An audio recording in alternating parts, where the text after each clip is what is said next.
Stop scrolling. This is not just another election video. Something feels different this time. The country isn't just divided, it's tense, like a storm building over dry land. You can feel it in conversations, in headlines, in the way people look at each other when politics comes up. This isn't about left or right anymore. It's about trust, power, and whether the system still holds. An election is coming. But what happens before it and what happens after, like, may define the next decade of America. You wake up and check your phone. Another headline, another poll, another argument. It feels like the country is holding its breath. An election is coming, but this doesn't feel like politics anymore. It feels like pressure building inside a sealed room. You scroll past clips of debates, rallies, angry commentators. Everyone sounds certain. Everyone sounds furious. You're told this is the most important election of your lifetime. You were told that last time too. Some say democracy's at risk. Others say freedom already disappeared. Both sides speak the language of emergency. Somewhere between fear and outrage, the middle ground got quiet. You notice something strange. It's not just disagreement anymore. It's distrust. People don't just argue about policies. They argue about reality itself. Is the economy strong or collapsing? Is crime rising or manipulated by media? Is the border secure or wide open? Facts feel negotiable. Statistics feel weaponized. Truth feels partisan. Cable news runs 24 hours a day. Podcasts amplify outrage. Social media algorithms reward anger. The louder the voice, the further it spreads. You start to see how attention works. Calm analysis doesn't trend, rage does, and rage is profitable. Political campaigns know this. Fundraising emails don't say everything is fine, they say this is your last chance. Every message sounds urgent, every ad feels existential. Vote now or lose everything. But what exactly is everything? For some, like, it's economic survival. Inflation hit hard, rent climbed, or groceries doubled. For others, it's cultural identity. Values feel under attack, traditions feel mocked, language feels policed. For reach, others fear corporate control. Some fear immigrants, others fear intolerance. Fear moves faster than policy papers ever could. You look at the map of the country, red states, blue states, but that map hides something.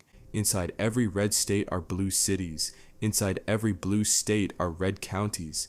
The divide isn't clean lines. It runs through neighborhoods, through families, through dinner tables. Thanksgiving arguments became a national stereotype for a reason. Trust in institutions keeps falling. Trust in media, trust in Congress, trust in elections themselves. When trust erodes, every result feels suspicious. If your side wins, it's democracy. If your side loses, it's corruption. That mindset is dangerous. History shows that democracies don't collapse overnight. They weaken slowly. Through cynicism, through polarization, through people believing the system no longer represents them. Meanwhile, candidates travel across battleground states, Pennsylvania, Michigan, Arizona, Georgia. A handful of counties may decide the future of 330 million people. That concentration of power increases the tension. Campaign ads flood the airwaves. Dark money funds quiet operations. Volunteers knock on doors. Data analysts study voter behavior like scientists. Politics became precision targeting. You are not just a voter, you are a data point. Age, income, location, browsing history. Messages are tailored to trigger exactly what motivates you. Anger for some, hope for others, fear for many. Turnout is everything. Because in modern America, elections are not landslides, they are razor thin. A few thousand votes can change history. That fragility makes every rumor feel explosive. A viral video, a leaked document, a hacked account, a deepfake clip can now create speeches that were never spoken, images that never existed, confessions that never happened. How do you defend democracy in a world where seeing is no longer believing? Meanwhile, the economy continues moving. Jobs are created, jobs are automated, markets rise, markets fall, but election narratives simplify everything. Like, if the economy grows, one side claims credit.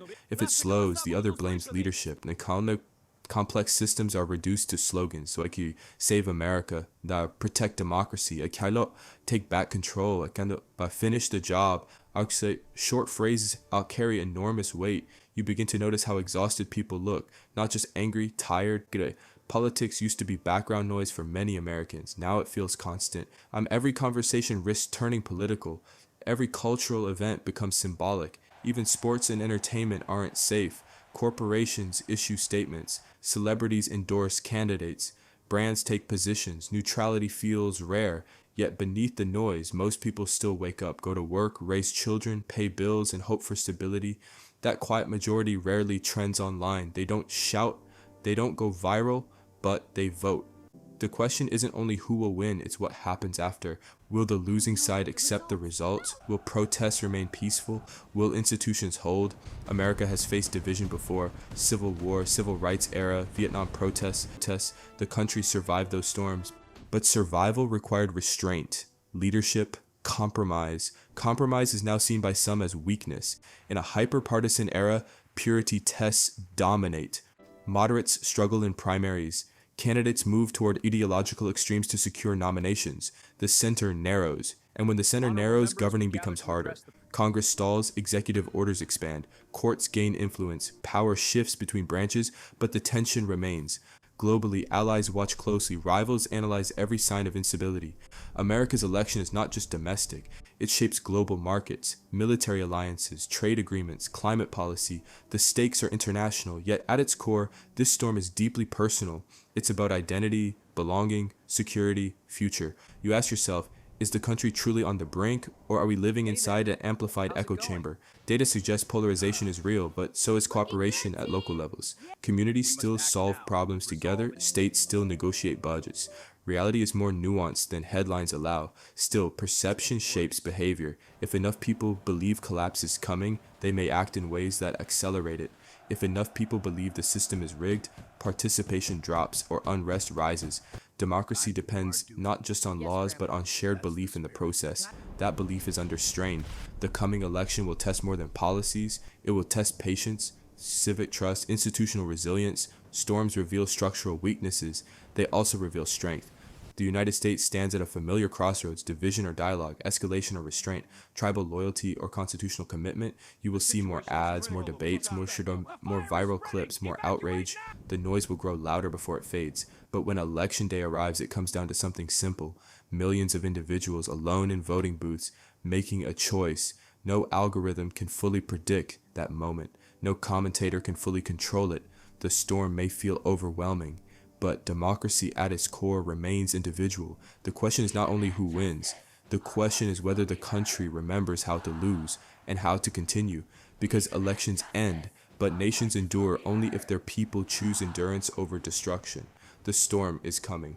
What happens after it passes will define the next chapter of America.